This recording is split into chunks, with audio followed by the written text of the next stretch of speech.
Good evening and welcome to the Fort Hall Forum. My name is Charles Zacharias, and I'm a member of the Forum's Board of Directors. Tonight, Dr. Leonard Peikoff joins us for the final program of our fall season to discuss A Picture is Not an Argument.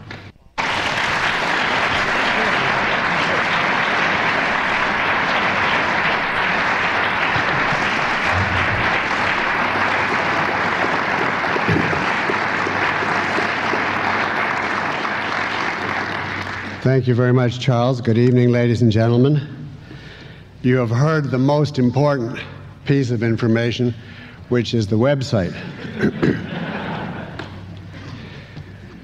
We live in a world which loves pictures, whether still or moving.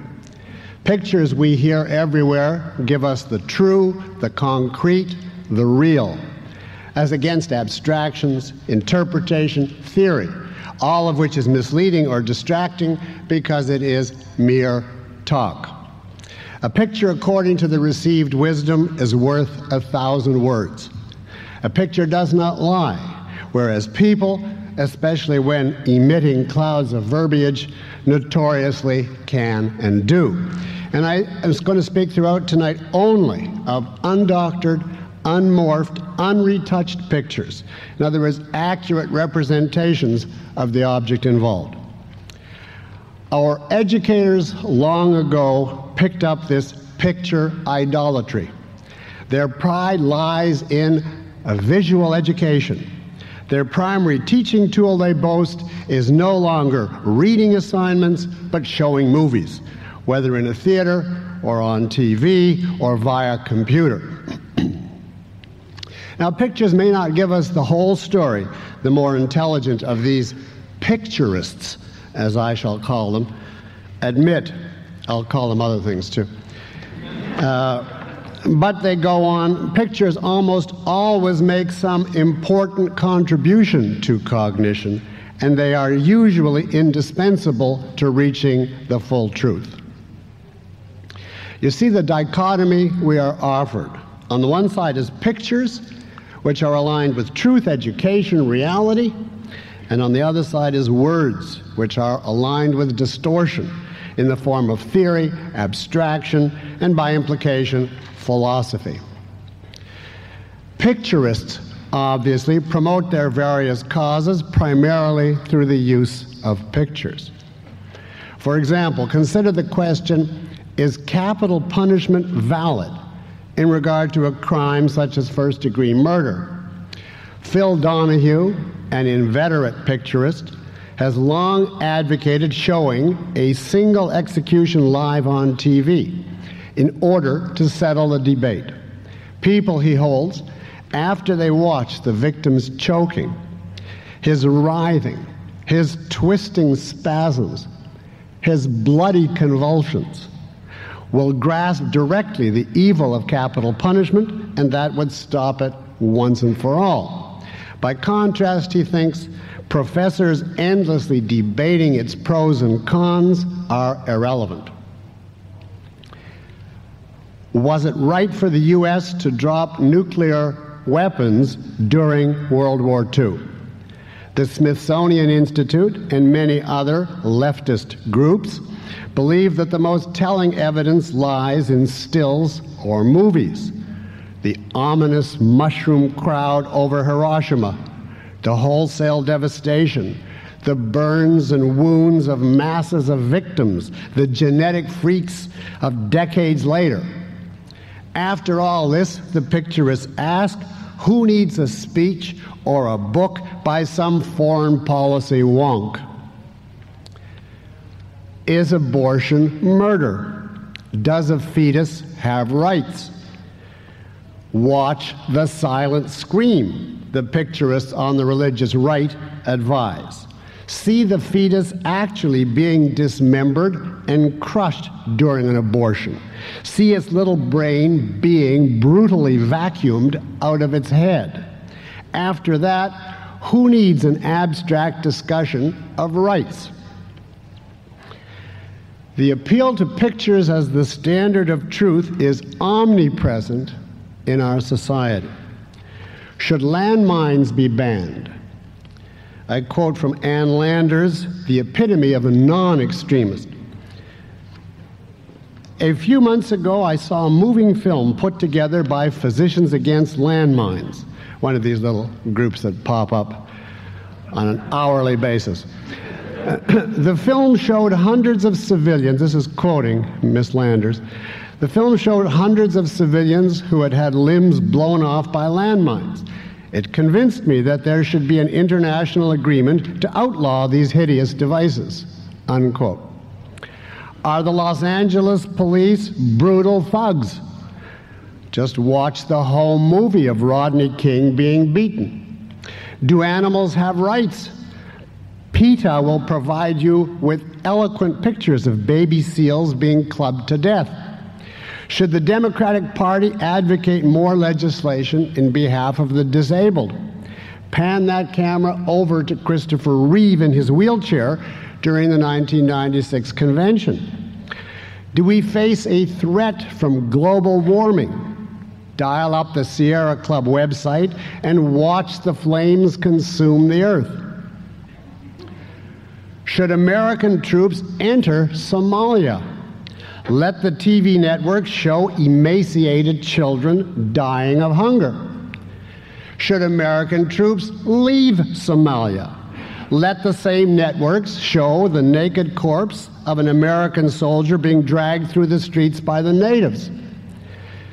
We have now reached the point, thanks to picturism, of foreign policy dictated by TV producers.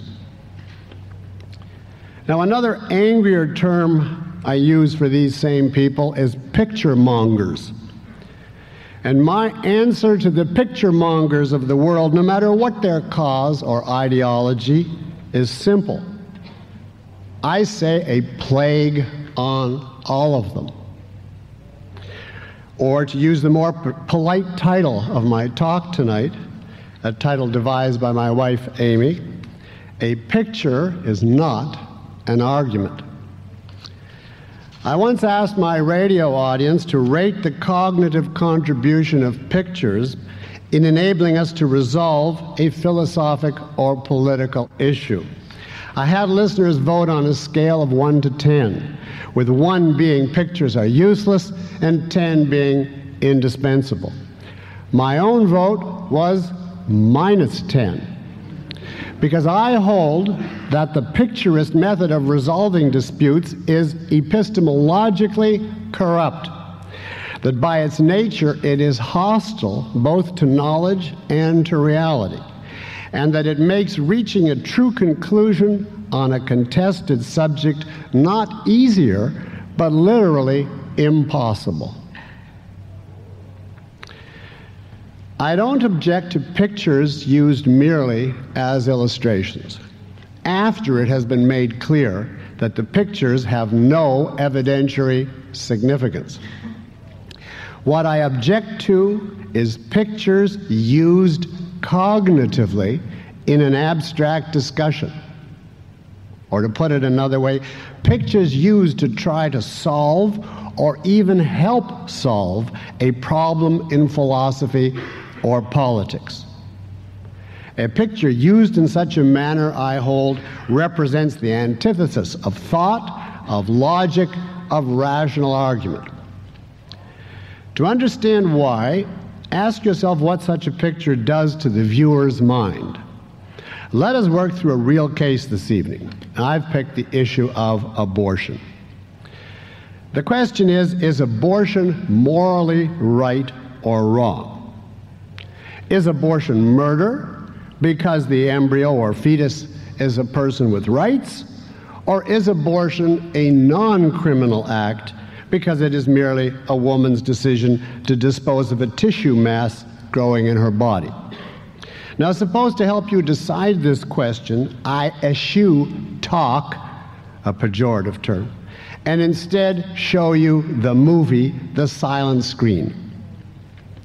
What am I counting on as you sit there for something like an hour watching vivid pictures of cute little creatures with many obvious similarities to newborn babies? The fetus has a head, 5 fingers, 5 toes, 2 ears, As you watch these cute baby-like creatures being attacked, torn into pieces, crushed to pulp.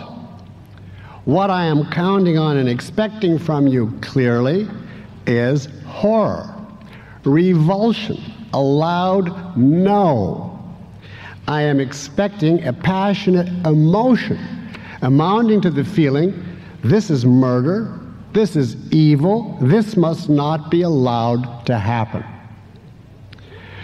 What am I expecting of your brain, your distinctively human organ of cognition during this process? Nothing. The movie is designed to bypass the brain.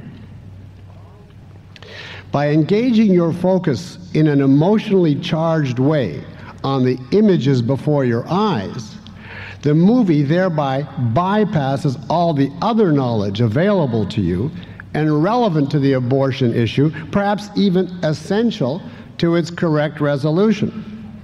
The intense emotion causes you to narrow your focus, to become blind to every other consideration. In epistemological terms, it causes you to drop the context. In other words, the picture seduces you into responding to a concrete example while blithely ignoring all of the surrounding information that would enable you to interpret the picture rationally. The movie makes that information recede, fade into seeming insignificance, and disappear from your mental screen. The movie shows you clearly the similarity, which is real, between the fetus and the newborn baby. But what information, as an example, does the movie not give you? It omits the fact that there is a long, unbroken continuum, stretching from the zygote to the embryo, to the fetus, to the neonate, to the child, the teenager, the adult, the shrinking old man twitching on his bed, right on to the corpse, its gradual disintegration if left untended, and then to the final pile of ashes which blows away. If one stops to think about it, everyone, including the advocates and the enemies of abortion alike, knows perfectly well that this continuum exists, and therefore that there are dozens or hundreds of similarities between any two frames of it, including between the fetus and the baby. No advocate or enemy of abortion ever believed that the fetus looked just like a tiny hippopotamus, or like a Mercedes-Benz, say, until the 7th month, when it suddenly transmuted into a tiny man-like creature. So showing a movie of a fetus highly similar to a baby in the process of being crushed and expecting that to justify a loud no from the audience totally evades the question. It evades all questions, including, in that continuum from zygote to ashes, at what point does the object acquire rights, and at what point does it lose them? No visual study of the development, no mere staring or glaring at each stage in succession will give you the answers. At no point does a flag emerge or a flare go off to announce, from here on, it is a person, or from here on, it is not. By engaging your emotions and your focus only on the side of the similarities among the stages, the movie neglects the differences. It is therefore unable even to raise such an issue as, where do you draw the lines in defining a person, and how do you know that's where to draw them? At what points in the continuum does the difference outweigh the similarity, so that the thing you are seeing is not yet or no longer a person with rights? Only a man prepared to deal with broad abstractions and basic principles, a man offering and validating Definitions of rights, person, and life can guide us here, which means only a process of philosophic thought, not of watching movies, can give us the answers we need. In actual fact, everyone watching the movie has to decide the issue ultimately, even if implicitly and without admitting it, on the basis of some kind of philosophic principles. How else account for the fact that some of the watchers, believing that the zygote is a person, are horrified to see any medical tampering, as they call it, with it, even at this earlier and, to me, utterly innocuous stage. While at the other extreme, many ancients, such as the Egyptians, believing that the pharaoh's corpse lying in state inside the pyramid is still a person with rights, were equally horrified to see any tampering with the, to me, incontestably dead and gone. The picturist argument, in essence, is, when I see certain images, I feel horror. Therefore, abortion violates rights. This is no argument. It is an utter non sequitur. It is the classic appeal to emotion reviled by every logic text since the time of Aristotle. Now, because abortion is merely an example, this evening I am not going to present my own view of it now, but I'll be happy to in the question period if you ask me. Picturism is a form of epistemological manipulation of the viewer. He is inveigled into turning his mind passively to an isolated segment of a complex issue, which deflects him from the total. Those of you who have read my book on objectivism know that the essence of a proper approach to knowledge is the exact opposite. The proper approach is integration, the study of everything relevant to a question, and then the uniting of all this information into a single, non-contradictory whole.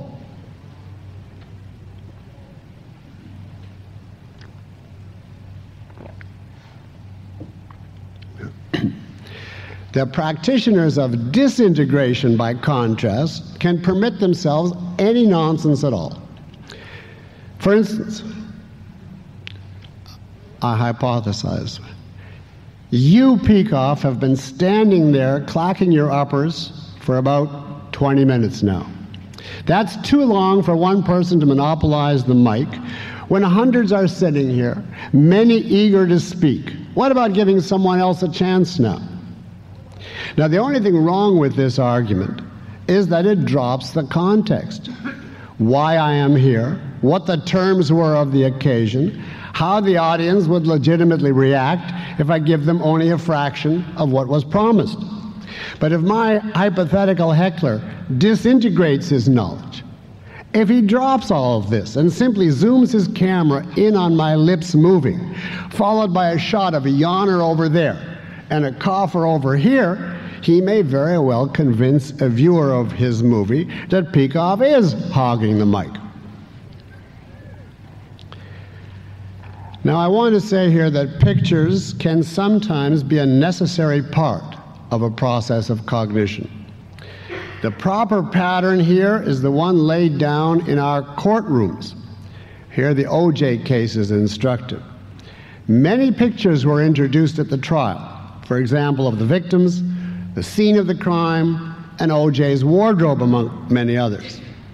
These pictures gave us abundant information relevant to the concrete case, the individual specific situation at issue in the trial. They enabled the court to make inferences about the strength of the killer, the type of weapon he used, the time of the attack, and so on. They were therefore essential to determining O.J.'s guilt or innocence. In legal terms, the pictures were probative. In other words, they offered relevant evidence or proof. But observe that properly certain pictures, whose authenticity was not in question, were nevertheless forbidden and could not be shown to the jury. These pictures, it was ruled, were prejudicial, not probative.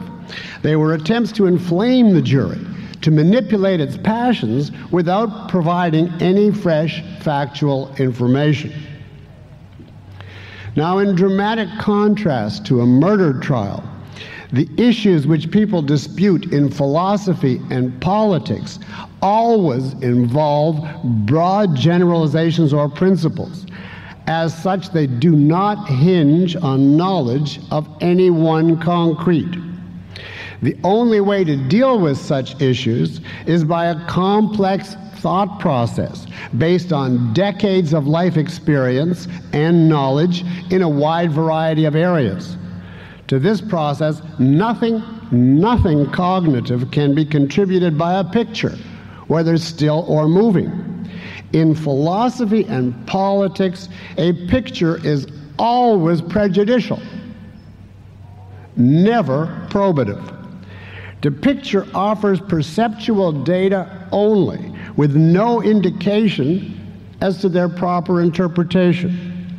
What probative information, for example, do you get from the silent scream that is not available to everyone who has lived, scanned a medical or biology text, and thought about his experiences? What cognitive material does the picture give you that is relevant to the abortion issue and new? Nothing. A philosophic question can be considered only by a philosophic mind, which means a mind that accepts a philosophic, not an imagistic or cinematic method of approach. The picturist reliance on an out-of-context emotional response not only destroys cognitive integration, it also negates the very concepts of principle and of objectivity. Take principle. For instance, the law of gravity. A principle is a generalization purporting to integrate countless essentially similar cases into a single unit. This kind of conclusion can be reached only by an exacting, inductive methodology. No such conclusion follows from any picture or movie, or from any single experience. What principle follows from an apple dropping? Nothing. And that is not how Newton made his discovery. What principle follows from X, that fetus, say, suffers a lot? Does it follow that X has rights? Obviously not. The opponents of abortion usually claim their devotion to religious principles, but the picturists among them function by jettisoning the method of principles as such, whether religious or otherwise, in favor of concrete-bound, out-of-context feelings.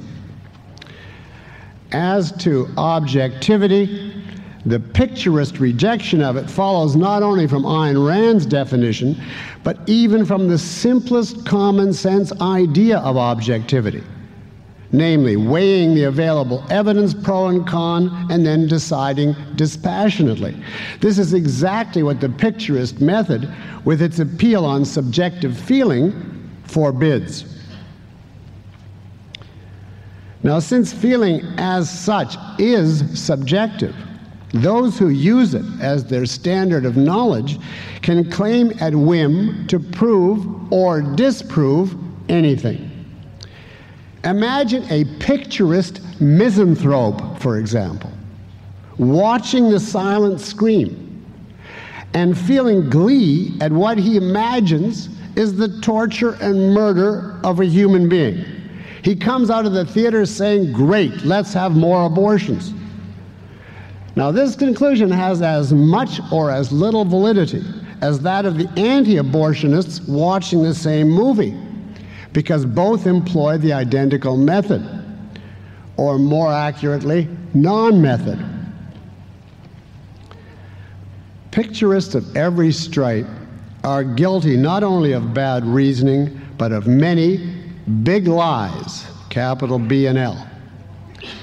They tell us that pictures are vehicles of information, when in fact they use pictures to obliterate information. They tell us that pictures will clarify and focus our mental process, when in fact their pictures act to misdirect our focus. They tell us that pictures are our means of contacting reality, when their whole technique consists in habituating people to evade reality. The picturists tell us that the picture they beam at us is education, when in fact it is nothing but propaganda and brainwashing.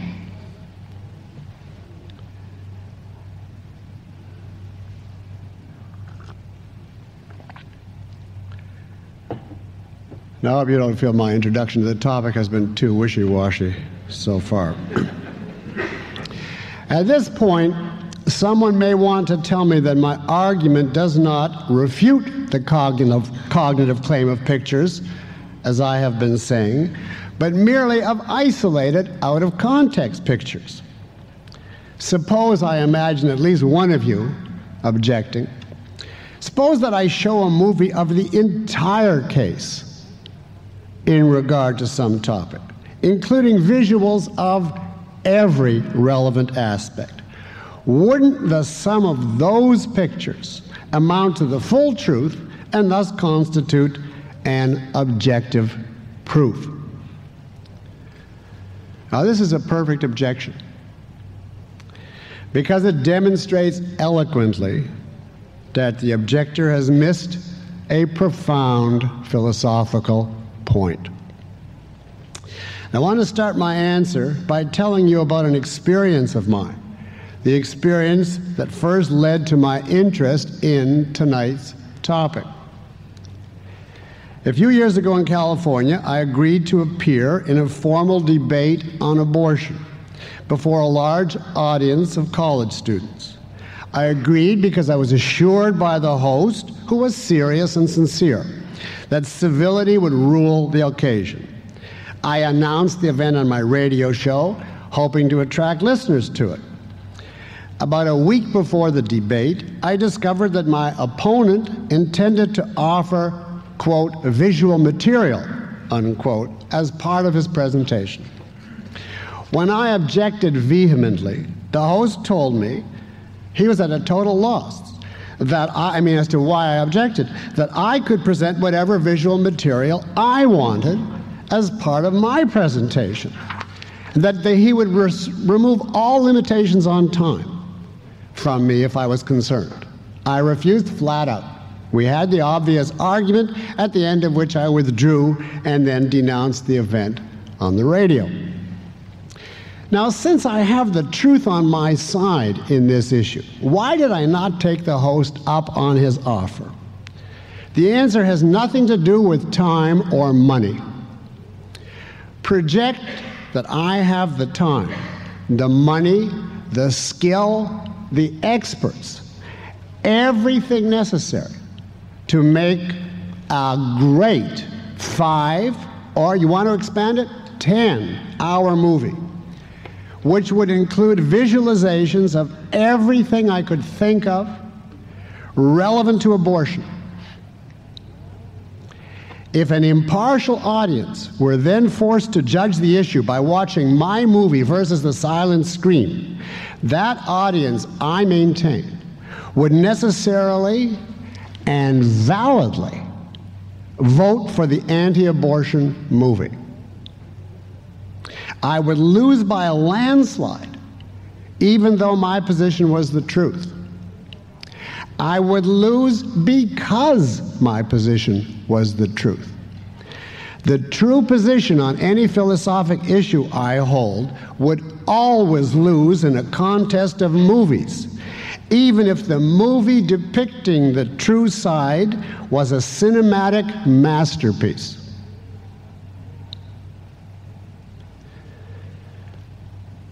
I see some people surprised at that. To show you why, let me suggest a rough idea of some of the things my abortion movie would need to cover in visual terms. Well, the first thing I think of is that I would want to show back alley abortions resulting from a law banning abortion, with women hemorrhaging and dying after the ministrations of quacks. That would be an eloquent picture of a real and a relevant fact. I would also show women in mental hospitals who broke down in the face of the responsibility of a lifelong job of unchosen motherhood. I would show mothers sobbing over lost careers, or over the father who fled, or over the wrenching poverty caused by babies they couldn't afford to support. I would show unwanted babies being neglected, maltreated, even in Chicago, thrown out of 12th-story windows. All of this, however, is merely the movie's beginning, because so far I have given only pictures with a blatant emotional appeal. To a rational person, I have offered no means to decide whether the fetus is a person or not. I have shown misery stemming from the inability to abort legally. But that misery taken by itself is perfectly compatible in logic with the fetus still having rights. So now I need to add the visuals necessary to decide on the issue of rights. Well, what are these visuals like? Presumably, though I'm not able in my movie to make speeches, I can depict in visual terms the difference between the way animals resolve disputes and the way humans do. And that would at least get me started, I think, in this sequence on rights. So I show lions fighting each other tooth and claw, and then men shooting at bears about to attack them, and then some men in rags screaming at and killing each other, and then some well-dressed men in obvious disagreement about something who are talking it over quietly instead of fighting. But then my audience may wonder, well, what does it all mean? Could fighting with others perhaps be more natural and practical than yammering forever when you disagree? Maybe the lions have something. So I hasten to add to my movie a sequence on the results of these different forms of human interaction. After the ragged men fighting, say, I show caves. And after the men talking, I show skyscrapers. Would my audience get the point yet? Well, I'm trying to hint that man survives by reason, and so he should respect the autonomy of others and try to persuade them in case of disagreement, not force his desire on them as if they were animals. But this point somehow is not quite clear yet. I guess I'll have to visualize the issue of reason for them first. So to get that idea across, I show pictures of scientists looking through a telescope as against priests praying on their knees. Plus, say, to make everything fully clear, pictures of mathematicians with blackboards full of equations as against Shirley MacLaine placing a bet at Santa Anita after knocking on wood. But still it dawns on me, even if people somehow get my drift, I haven't explained yet that reason must be an absolute, which is why rights are absolutes, i.e. inalienable. So why is reason an absolute? Back to the drawing board. More pictures, as I try to sketch in the idea that human life requires a definite course of behavior, because men always act in the face of an alternative, to be or not to be. Now, how will I get across the idea that human life is conditional and a rational course of action, therefore, necessary? I know. a whole new series of pictures to stress that man is not immortal. Pictures of deaths and even of suicides would be a good start. And I might also benefit from pictures of drawn-out mass suicide caused by mass unreason, as in a whole generation's drug addiction, or as in communist dictatorships. But wait, I still haven't answered another question. Even if reason is an absolute, and man does have inalienable rights, is the fetus an entity that can come under the concept of rights? Or is it merely an attribute of the mother, which as such has no rights?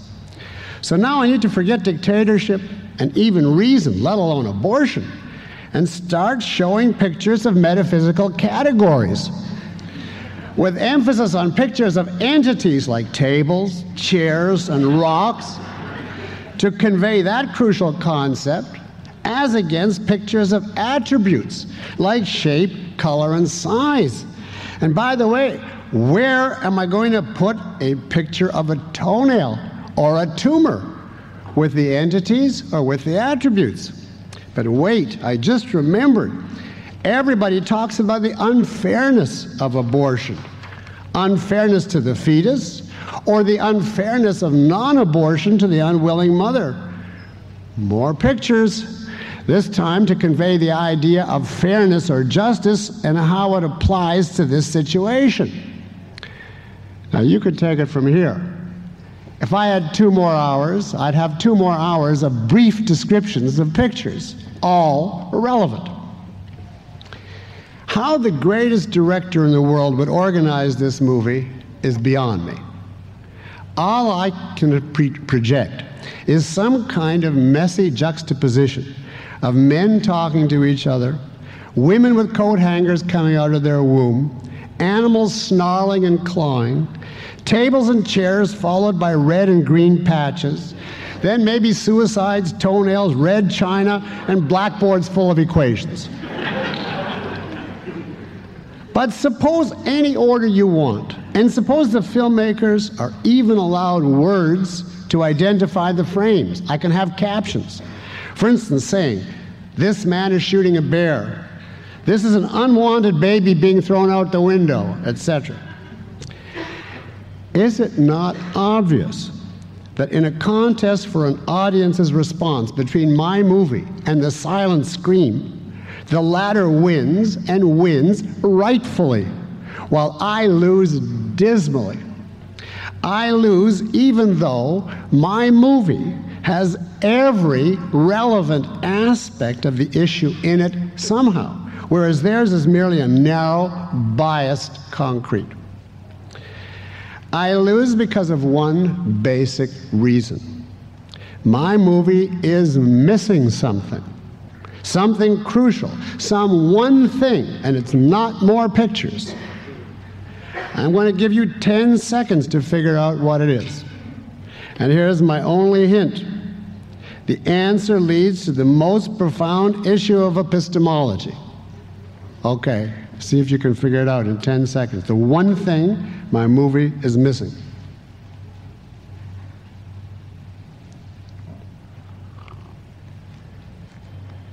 The picturesque movie lacks a punch because it focuses on a single issue. A baby-like creature being torn apart. As such, the film as a whole is easily grasped and retained by the audience. My movie, however, is all over the map by the very nature of the assignment. I have to raise complex subjects and change them continually, and therefore it is impossible for people to follow. And even if by some miracle I could give continuity to this 5-hour montage of images, it would be impossible for anyone, myself included, to retain it as a whole. My viewers would have seen so many pictures on so many subjects for so many hours that they could not keep the sum of it all in their minds. In effect, each sequence of my movie would go in one eye and out the other.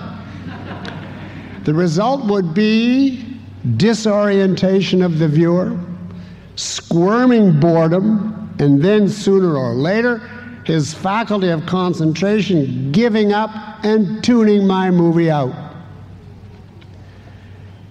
Truth, and especially philosophic truth, as I've already said, requires the integration of a complex variety of data. By the use of our senses alone, however, for example, by seeing a movie, we cannot retain that much data, not as a whole. Now you say to me, what about a silent movie? A silent movie can tell a unified, retainable story, but it is a story about a concrete person or situation, not about abortion in general and whether it's right or wrong. A talking movie, by contrast, especially one with speeches, can make a unified philosophical case for some position. But that is because of the talking, not because of the pictures. The point is that the kind of pictures relevant to a philosophic issue, even if they could all be presented in a single movie, could not be integrated or retained by anyone, because such a quantity of data violates a key requirement of man's mind. And I mean the requirement that Ayn Rand called the Crow epistemology.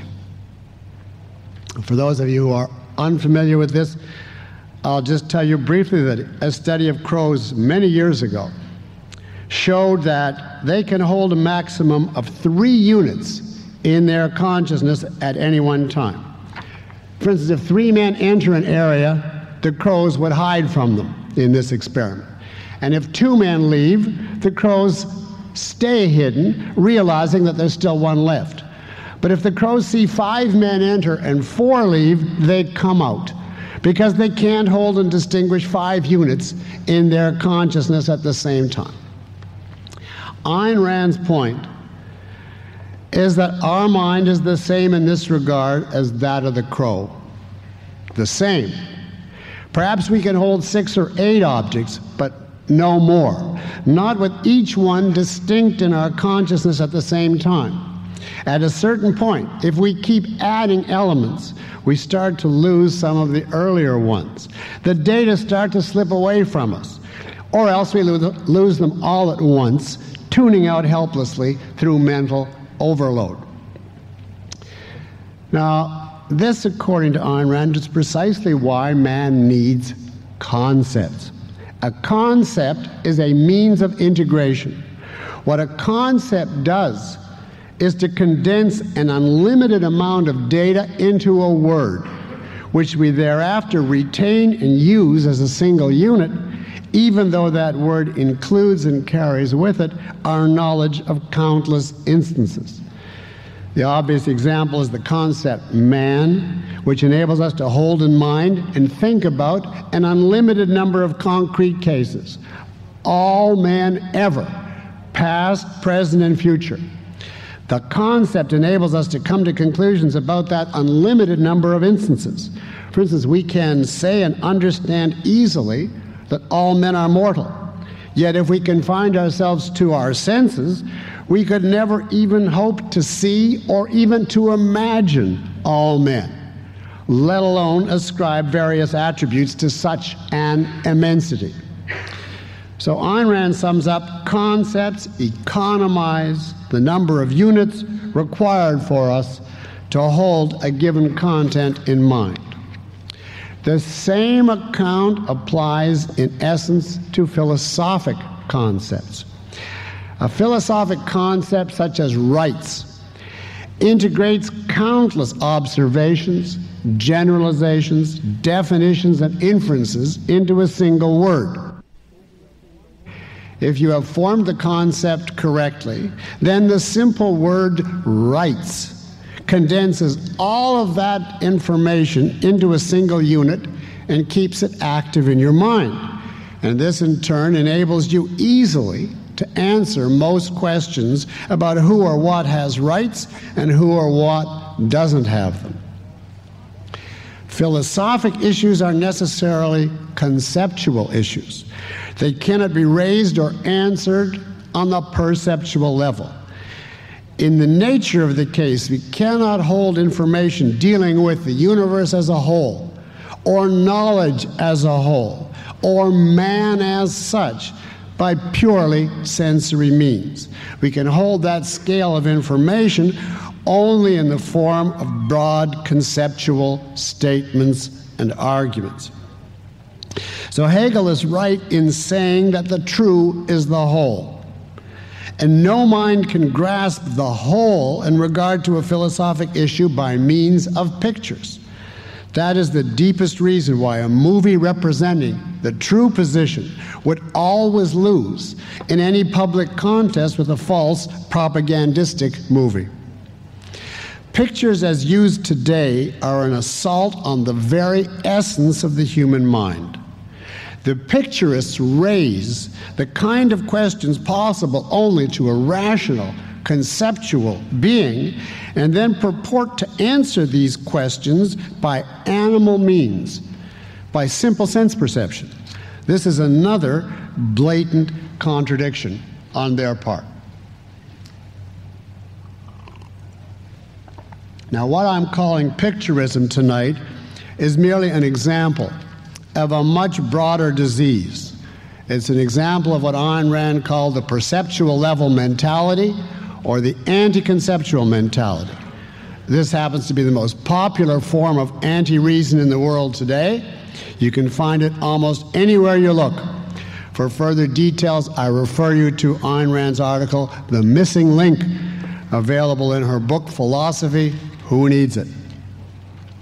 Now, I want to repeat that I have nothing against pictures used properly, such as probative photographs in court, or maps when you're driving, or news events photographed in the press or on TV. Pictures are used properly to convey information about a concrete. And pictures are also proper as illustrations of a principle that has been proved true independently by conceptual means.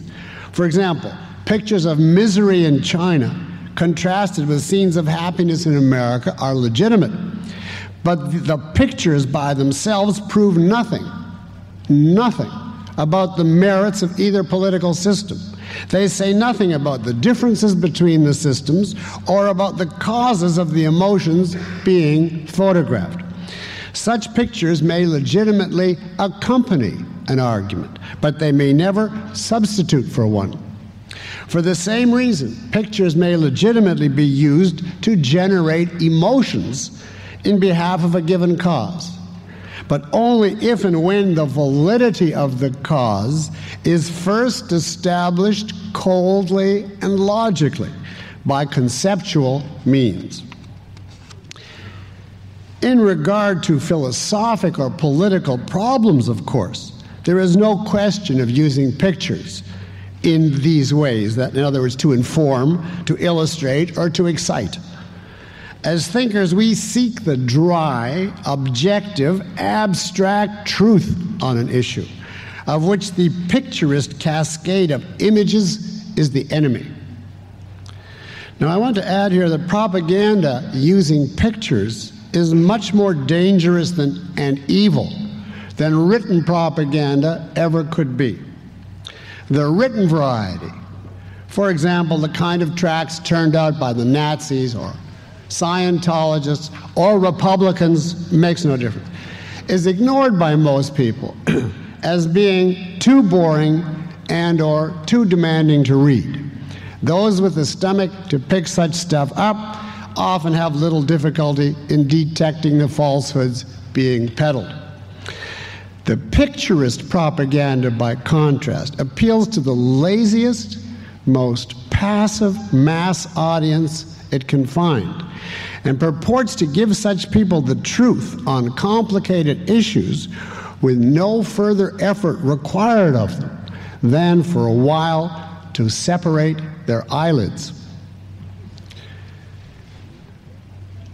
To the extent that such audiences think about epistemology at all, even if only implicitly, They undoubtedly feel that the pictures they watch are reliable as victims of truth, because they would say, if prompted, seeing is believing. And so it is, except that the aphorism means that the senses are valid, not that they are a substitute for thought. In some part, therefore, such audiences, even though passive, may be regarded as innocent victims of the picturists. The picturists count on men's automatic acceptance of the senses in order ultimately to detach their victims from the data given by the senses. They use the fact that the senses are men's primary means of grasping reality in order to teach men unknowingly to evade the facts of reality. They use people's valid confidence in the perceptual level of consciousness, which level should be the beginning from which men proceed to the development of rationality. They use it to freeze mankind permanently on the cognitive level of animals. I defy anyone to invent a more viciously successful trick, successful in terms of the millions of people hoodwinked forever into the sincere conviction that their pet falsehood is the absolute truth and that they have seen the truth with their own eyes. Now, sometimes the picturist method is used to elicit from people a positive emotional response. The outstanding example of this occurs in TV advertising, such as spots showing a new automobile being driven by babes in bathing suits, eyed hotly by lusty young hunks. The message being, this car is exciting, sexy, buy it. By far the dominant practice among philosophic or political picture mongers, however, virtually the law governing them, is the appeal not to the positive, but to the negative. The picturists do not try to evoke admiration, uplift, or enthusiastic affirmation, but rather horror, fear, and above all, compassion. Compassion for the misery they see and show us everywhere. Thus, all the images of screaming fetuses, starving children, bloody clubbed seals, landmine victims blown apart, and mushroom clouds raining catastrophe. There's a reason why the picturists are so drawn to the negative. The reason is that the epistemology of picture mongering as an expression of the perceptual level mentality leads inexorably to its own kind of ethics.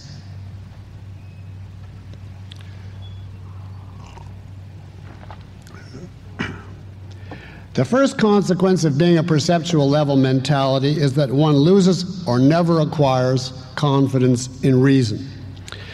The skepticism that we see everywhere today. There is no certainty.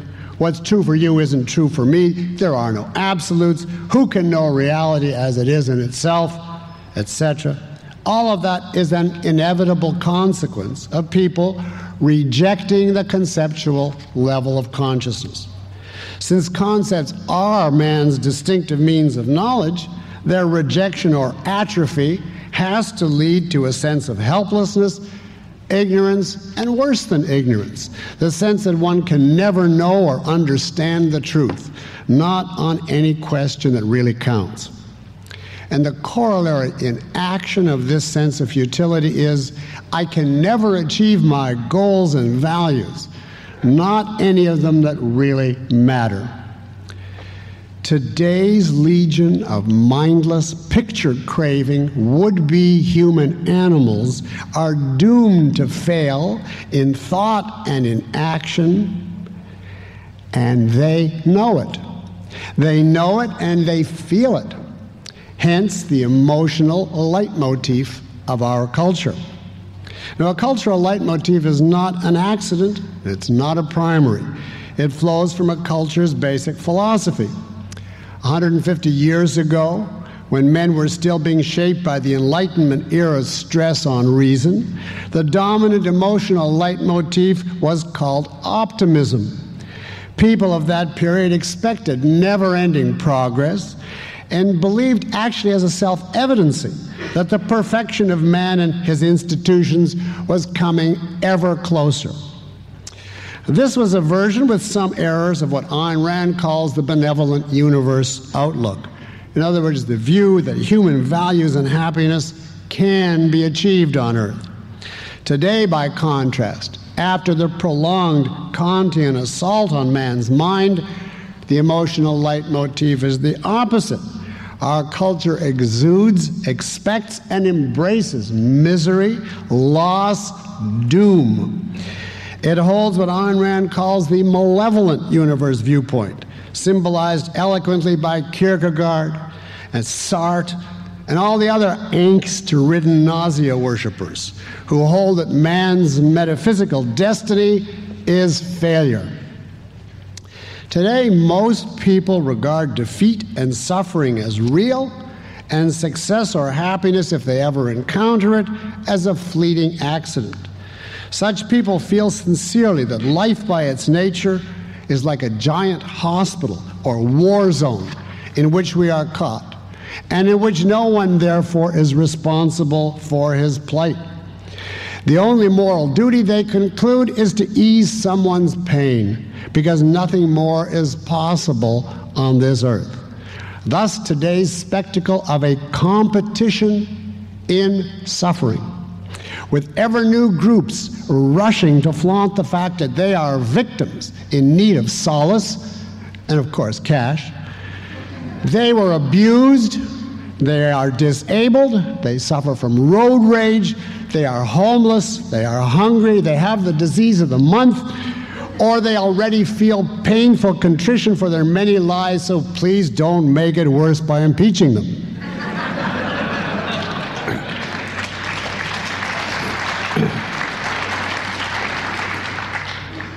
It is obvious to what kind of ethics and politics this cultural leitmotif leads.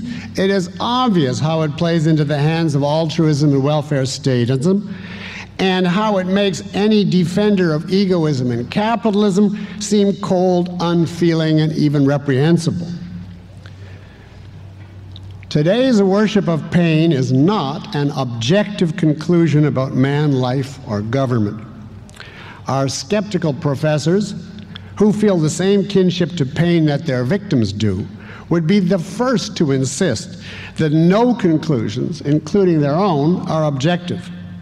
What then is the status of their metaphysical viewpoint? My answer is that it has no cognitive status. It's merely the howl of despair that regularly emanates down the centuries from men who try to survive without the human tool of survival. We are caught in a vicious circle. Kant's rejection of reason led to an anti-conceptual society, and thus to the culture of helplessness and despair, which is verbalized as altruism and statism.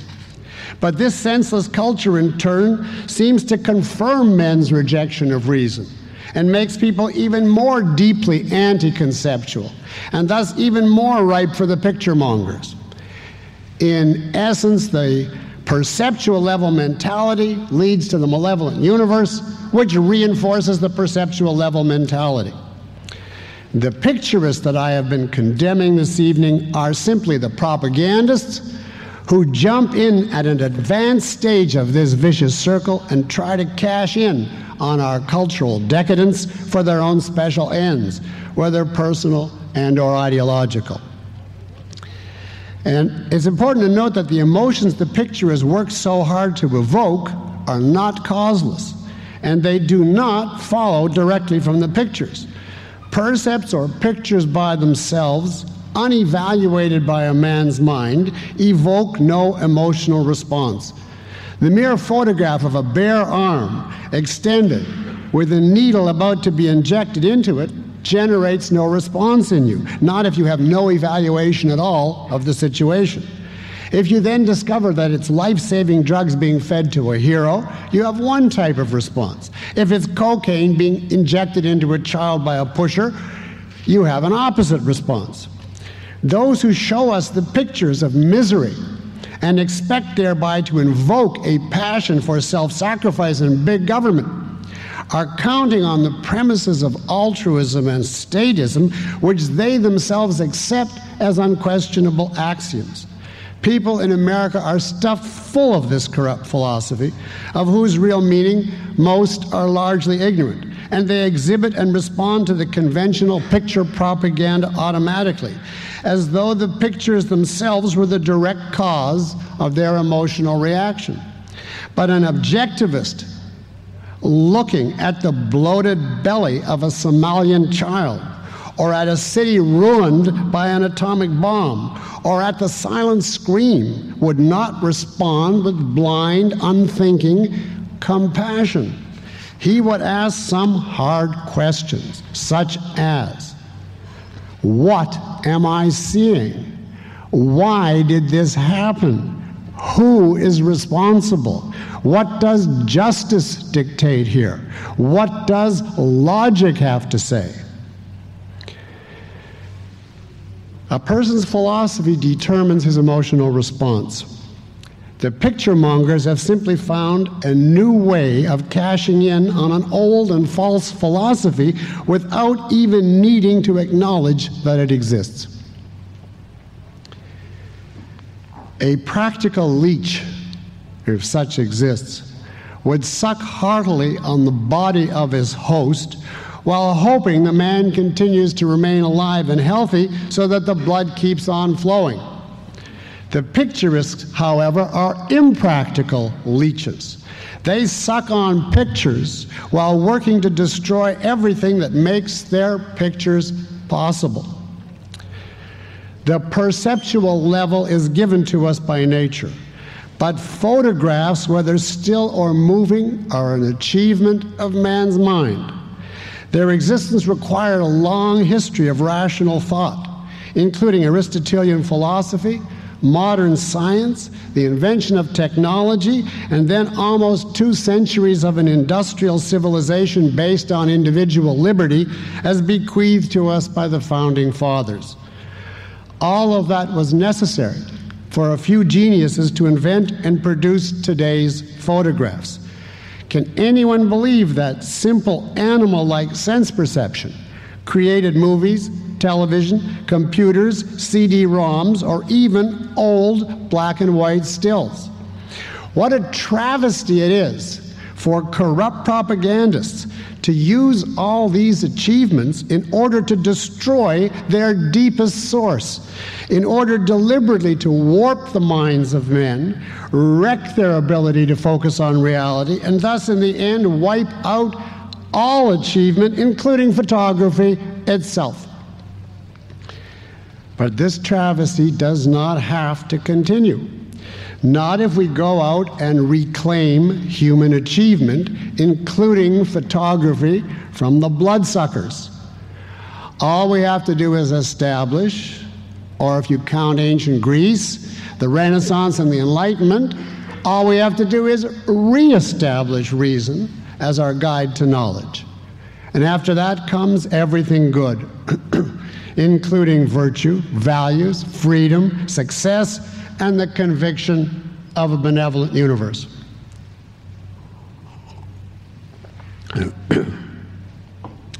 So as in every talk I give, I come back to my lifetime theme song, my website, PWNI, Philosophy, Who Needs It?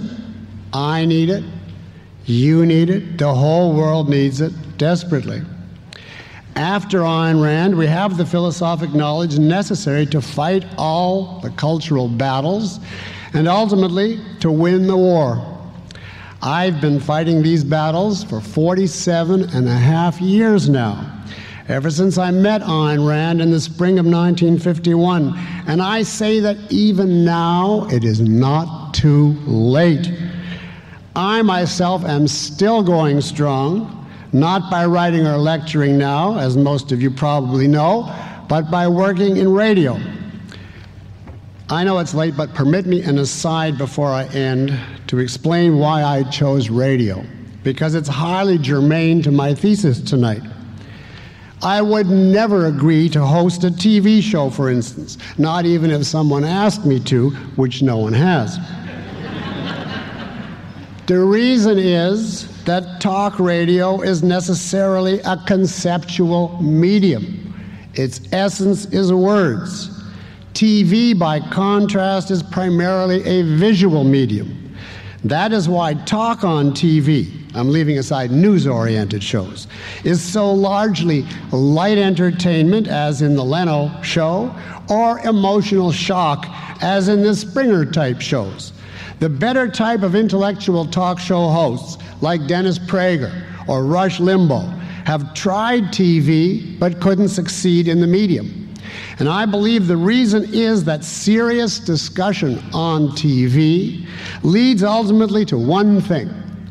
It leads to the producer of the show blanching at his comparatively low ratings and crying to the host, "Don't be a talking head.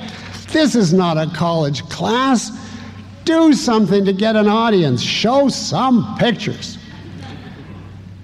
And my answer to that would be, not me. Now, whether radio is of interest to you or not, I invite you to join me in the battle for the world if you choose to do so, and to fight in any form you choose, but I would only like to suggest one limitation. What we need on our side now is something special. Not good eyes, but a good brain. Not visual aids, but intellectual aid. Not any more pictures, but a lot more words. The kind of words that make up letters to the editor, and lectures, and articles, and books written by thinkers. What we need is men of the mind, not of the eyeballs. Only you, or those among you who use and cherish language, can enable the rest of mankind to discover what the kaleidoscope of pictures that are showered on it daily actually mean. Only your voices can thereby counteract the glittering trash of the picture mongers and help to give us a new start once again, and ultimately a whole new renaissance. An era, I hope an eon, animated as before by the knowledge that rational argument, in other words, reason, is man's unique power of sight, and thus the root of all his glory. In that kind of society, when it comes, you will not have to suffer institutionalized torture any longer, or wait impatiently for the evil to lose its grip, or dream wistfully of the ideal. You will already have won the war and caught up at last with man's breathtakingly pure and joyous future. Thank you.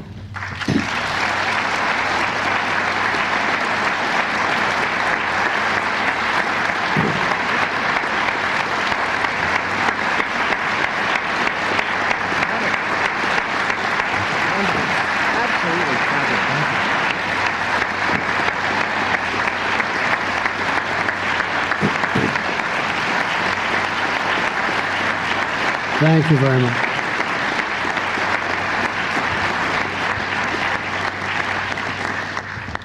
Thank you, Doctor. I think I'll move over here. Good. If that's okay. Right here. Thank you very much for your most provocative remarks. Now's the time for your questions, ladies and gentlemen. If you have a question, please step up to the mics. We have two, one here, one there. I'm going to alternate, and the time is about 10 after 8, and I'm committed to having about 25 to 30 minutes of question and answers. And my only request is that you ask one question each so that many people will be able to ask their questions. Start right here. Thank you, Dr. Peikoff. As a person who's given up on television news, I can certainly understand about the comment of the philosophical content of... I can't see which side the question's... Oh, it's right there. Okay. Could you get just a little closer? A little closer, okay. I can understand about your comment about the philosophical content of pictures being -10, but what about the philosophical content or role of art, like painting or sculpture, which is visual? What does that have a philosophical content of -10? Yes, certainly. I anticipated that as one of the questions. I had that section actually written, but it's impossible to cover everything, and I went over long as it was. Art, certainly visual art, is a great value and does certainly, in the case of the visual arts, is entirely pictorial. But my thesis remains unchanged. I don't deny the value or the philosophic significance of painting. It is not an argument. You cannot prove a philosophy by means of visual art. You can embody it. You can take the sense of life that a given philosophy would lead to and make it so real that the viewer of the painting enters that world and feels that feeling and looks at the world the way you see it. But that can be done with true philosophies and with bad philosophies, and in any art, visual or not. It's a separate question, which philosophy is true and how do you prove it? The only seeming contradiction to what I'm saying is if you had a philosophic novel, well, that of course is not pictures, with a long philosophic speech in it, which gives the proof. But if you took the speeches out, then without them, you simply have an interesting novel, provocative novel, but you don't yet have an argument, and therefore you don't have a proof. So I stand by the idea that art is a recreation of reality from a point of view. The proof of the validity of that point of view is something the art can't provide. Thank you. Thank you. Next. Given what you've said about the use of pictures on TV, what do you think the impact on TV has been in our culture? I think the impact of TV on our culture has been highly negative. I don't think that's in the nature of the medium. I think the medium properly used could have been used within a conceptual culture. There are many good things in TV. A lot of good immediate news stories, a lot of dramatic art. In the old days, I was a tremendous fan of, like Rod Serling, The Twilight Zone. Nothing could have kept me from watching those movies when they came on. They're really good movies. Ayn Rand used to watch a 50s sitcom called Meet Millie, which we thought was hysterical at the time. It was very witty, very intelligent. So I'm not putting down the medium as such, but what is very dangerous is the fact that the kids today are steeped in an MTV kind of barrage of images, which is not only on MTV, fast, what we used to call McLuhan-esque jump cuts, utterly senseless stories, heavy on, quote, action, with almost no dialogue, no motivation, no structure, no meaning, and the whole idea of them and the computer games which go along with it, that same type of approach where all they do is sit for hours steeped in the need to have instantaneous response to pictures without any idea of meaning or philosophy is extremely harmful training, because it's teaching these kids,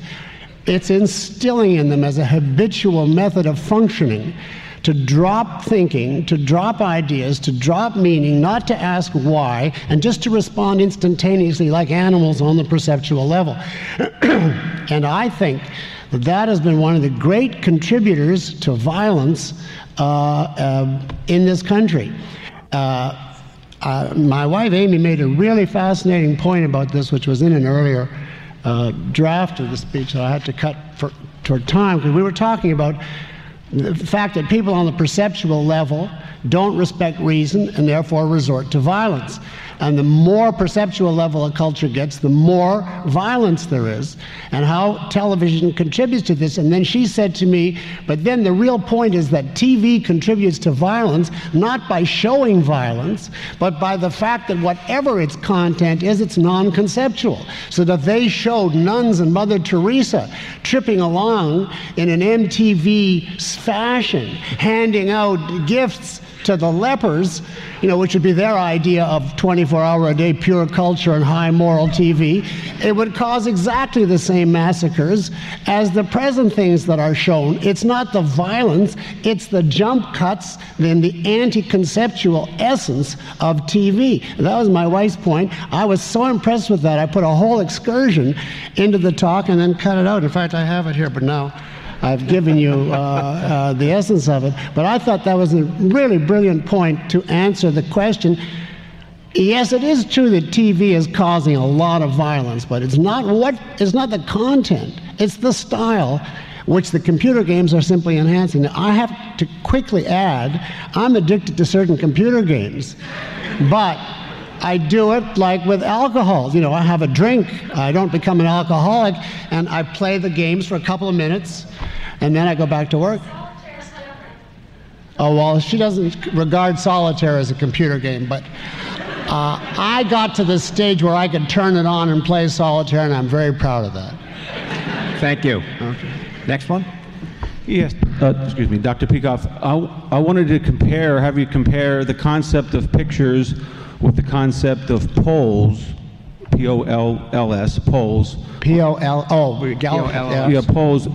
Throughout the entire year, the Clinton-Lewinsky thing, we constantly hear polls, and that the public is in favor of what the president's doing. So since you're part of the media, maybe you could explain what is it that he's doing that the public is in favor of, because all the polls, all they ever say is that the public is in favor of what the president is doing, and it seems like it's ineffective like a picture would be. Well, first of all, I've been called many things. That's the first time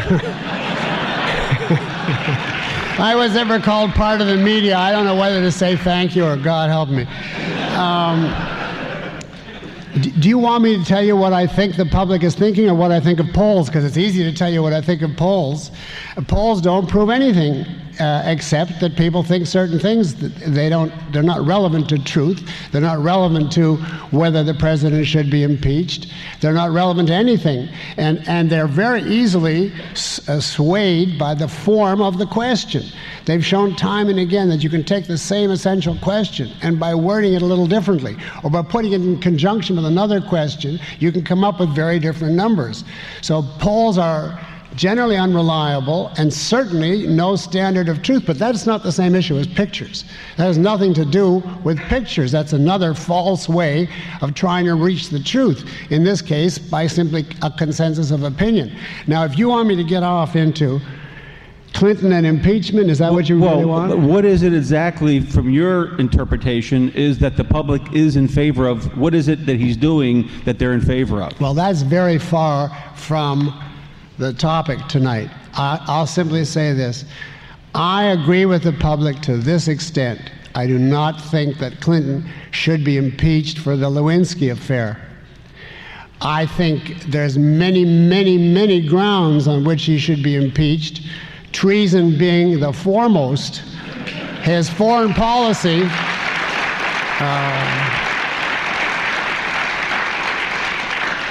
if he can get away with that, then there can be no discussion about, what he does in the Oval Office, because he's doing it to the country as a whole on a daily basis. So I consider it a farce that the Republicans, got their courage together and decided they're going to pursue illicit sex in the Oval Office in the face of what he has, the basket of goodies that he has to offer them if they wanted to be in opposition. And I think the public, nobody can know the public, but as far as I can tell, they think a huge fuss is being made on purely partisan grounds. And I think they're right, because the Republicans are not fighting for any principle, as their whole behavior in Congress demonstrates. So the only conclusion an honest person can come to is they're moved by nothing but partisanship. And if that's the case, half the people in the country cheat on their husbands. Why shouldn't Clinton too? So I'm not one of those people who say the public's lost all moral standards as proved by their attitude toward Clinton. I don't think that's true. I don't think the public has a very high moral standard, but I think you can find evidence of his low moral standard many other places. I wouldn't start on this issue. There's other things to say, too, about Clinton and picturism, though, that you remind me of, but maybe I should let somebody else Sir. ask. Hi. There's a quote by Ayn Rand that anyone who fights for the future lives in it today. I've never quite understood it. You mentioned at the end of the talk about wistful dreaming of the future, and I sometimes engage with some of that, and that doesn't sound like that's following the quote, but I'm not sure exactly how it works. Well, I think you have to take that statement of Ayn Rand metaphorically, because you obviously don't literally live in the future today. I think what she means by that is, especially to her as an artist who creates a world that is so real that when she's writing, she lives in that world. In that sense, that world that she created is realer to her than when she came out and looks at the shambles around her. And in another sense, you live in it today in the sense that you live by the principles that you project will one day govern the world. But I don't take from that, as you seem to think I should, the solace of, well, it's not so bad that things are so bad because I really am there now. I'm not yet. Okay. That's the best I can do by way of explanation. Good. Sir?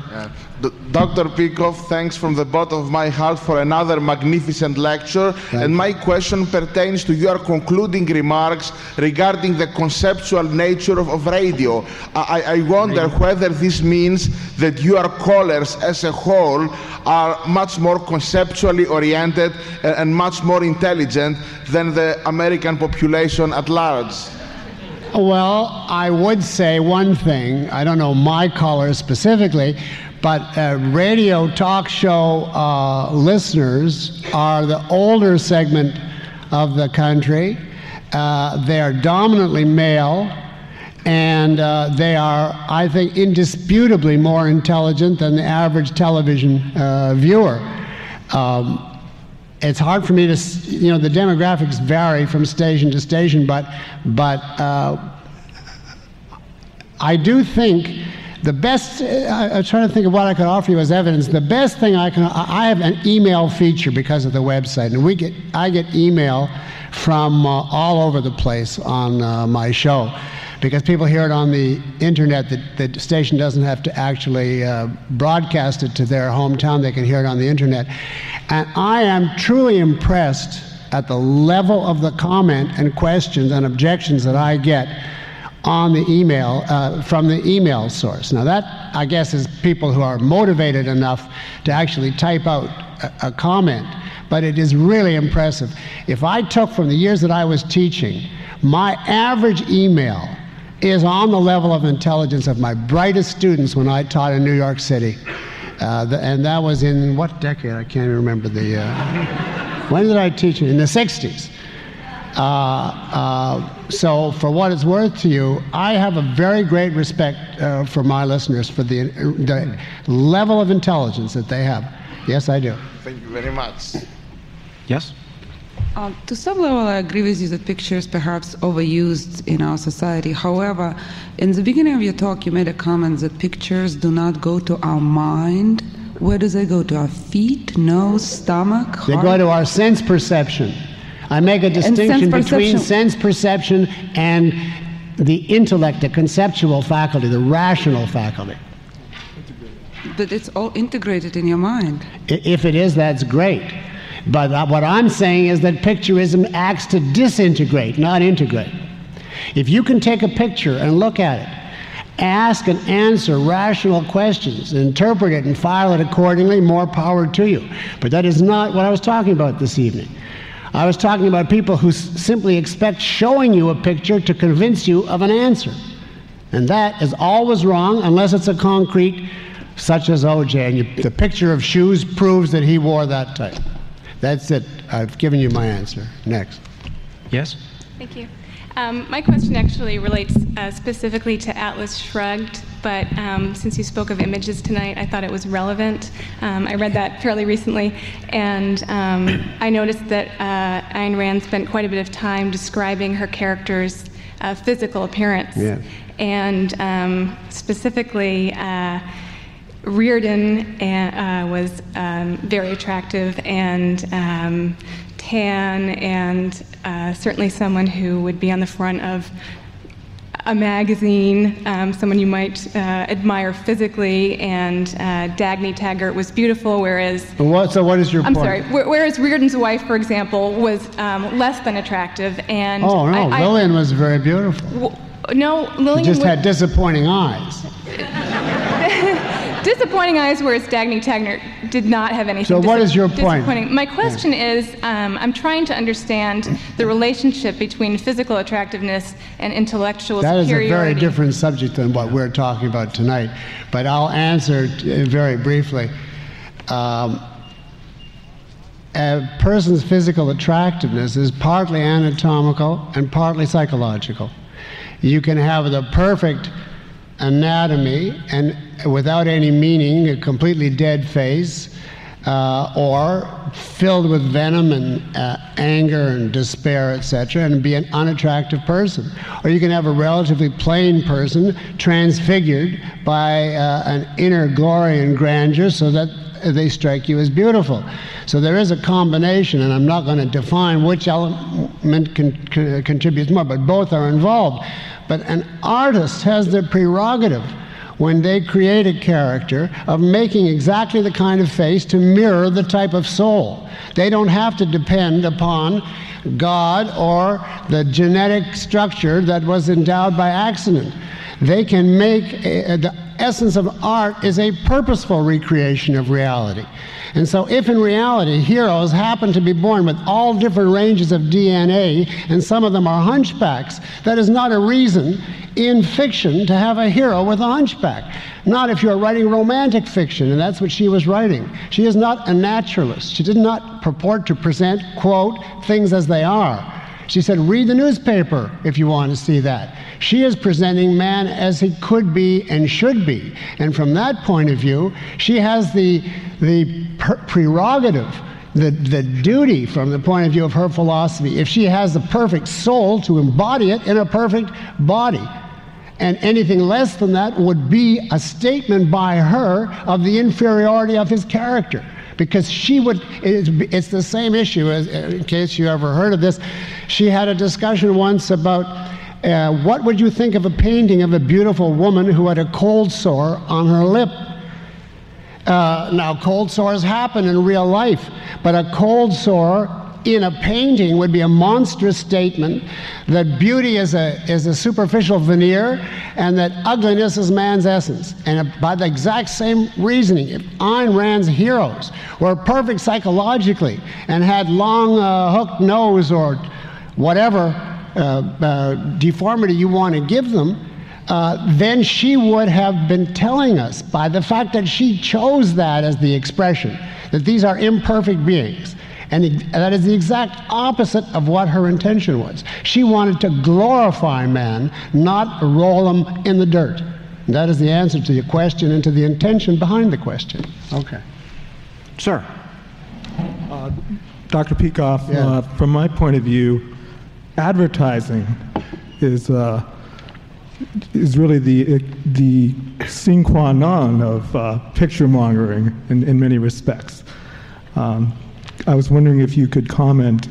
Well, I don't issue. think that advertising has to be that. I think a lot of advertising is an appeal to emotion, and I myself tune that stuff out. The instant that comes, I don't even notice it. It just doesn't register.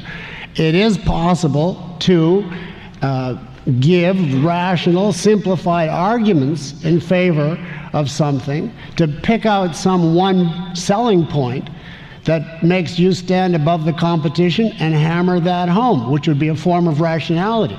But if all you do is show bathing beauties in a context of automobiles or whatever it is, that is definitely picturism, and that is irrational. Now, there's a lot of advertising people in objectivism, and I've had this argument with them several times. They say, we are not trying to prove in our advertising the virtues of our product. We're simply trying to get people to remember them. And therefore, when we have these stunning ladies, the whole purpose is not this car is therefore good, but the next time you go shopping for a car, you'll remember this lady, and therefore you'll remember the car, and you'll go to pick our car rather than some other. If that's the purpose, is simply a trigger to the memory, okay. I don't think that's very practical. I mean, if I'm going shopping for a car, I don't ransack my memory. Oh yeah, I remember that one had the great, model, and therefore I'm going to do. I wouldn't even do that if I was buying toothpaste. So I don't think that that's very practical. More than that, I don't think most advertising would exist without the income tax anyway, because of the case of Hershey's. It's been said frequently that if people could keep their money and there wasn't such an issue as deduction, most of the business expenditures that are now deducted wouldn't be spent. And it would be, I think advertising would be very, very, very much less of a factor. And when you engage in advertising in a rational world, you would want to pay for a point to get across. But we're talking about a better world than today. Thank you. I'm going to use my prerogative and suggest that the three people standing are the last three people asking questions. Then I'm we'll sorry, am I going on at too great a No, because it's just getting a little bit late.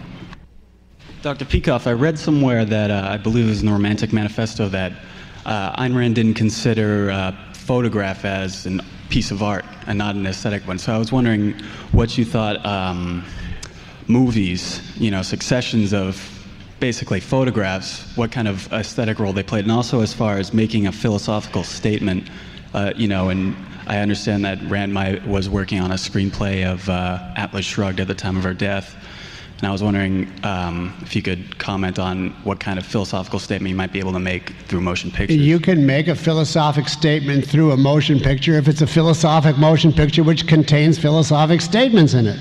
And that's the kind that she wrote. And that's one of the reasons Hollywood does not want to make a movie out of it, because they can't find any way to film her novel without having some character say something philosophical. Now, movie makers are exactly like picturists. Their ideal is silent films. They regard dialogue as the enemy. And one movie maker whose name you probably would have heard of, and which I won't mention, told me that he regards dialogue as a confession of failure. That whenever he has to have a character say something that he can't simply show, he thinks that's a confession of impotence on his part, and he tries to avoid it. And his movies are correspondingly what you would expect. Now, of course, Ayn Rand didn't believe any such thing. So it's the same with a philosophic movie as with a philosophic book. What carries the point is the philosophic statements, not the photographs. Now, on your question of what is or isn't art is completely off the topic. But she would say a movie involves the kind of selectivity, the sequence, combining it with dialogue and music and so on, puts it in an entirely different category and puts it in an artistic category in a way in which a simple still would not be. But is a really different subject from where we are now. Thank you. Sir? First off, I like to call myself an objectivist, and I appreciate everything you said tonight. However, the vast majority of people think pragmatically, and given that fact, how could they interpret your remarks tonight when they're objectivists in nature, but they're interpreting it through their own pragmatic definitions? Well, you mean to say that I can't speak to people No, who aren't objectivists? I do it every day on the air. I have long conversations with devout Christians. I understand them and they understand me. What's the problem? Well, I was just wondering if, was there any way of cutting through the flotsam of just, given the fact that there is so much information out there through the internet or television, I'm just trying to figure out how is it that you are successful in cutting through all the flotsam of the pragmatism that you have out there? Well, most people are great mixtures of different ideas. If they haven't gone to college, they tend to be more sensible, more reasonable.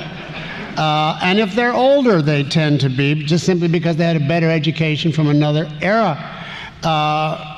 There are some people you can't cut through, you can't talk to at all. I would say, for instance, sight unseen. If somebody has a PhD in philosophy, they're untalkable to, they're ineffable.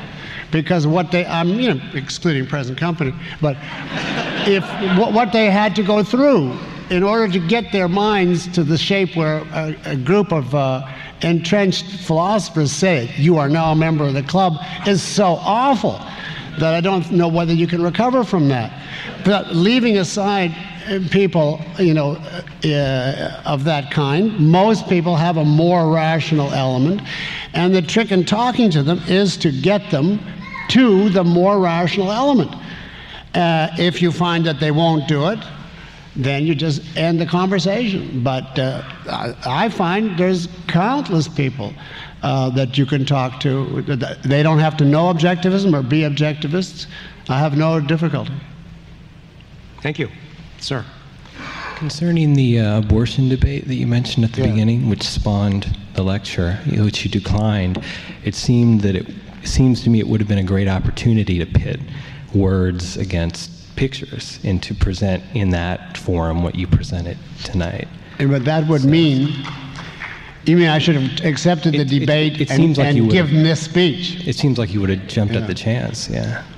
You can't do it. You cannot go up against an emotionally impassioned audience with a dry, intellectual argument.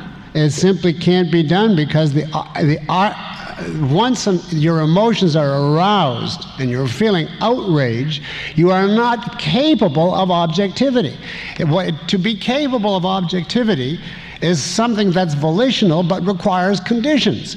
For instance, you are capable, presumably, of weighing the pros and cons of something. But if you just see a horrible accident in the street and a girlfriend of yours has just been killed and you're absolutely grief-struck and overwhelmed, and I come up to you and say, now I'd like you to consider objectively which of these two movies is better, you cannot do it, even if you want to, because you're so swamped by emotion.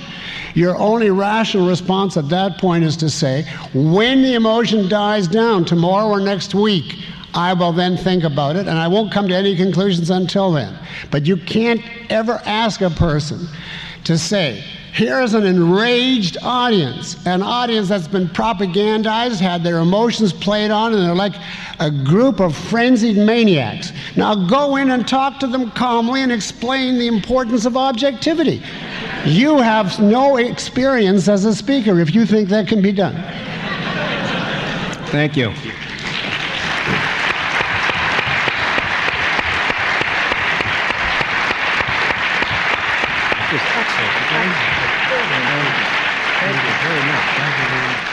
Thank you very much.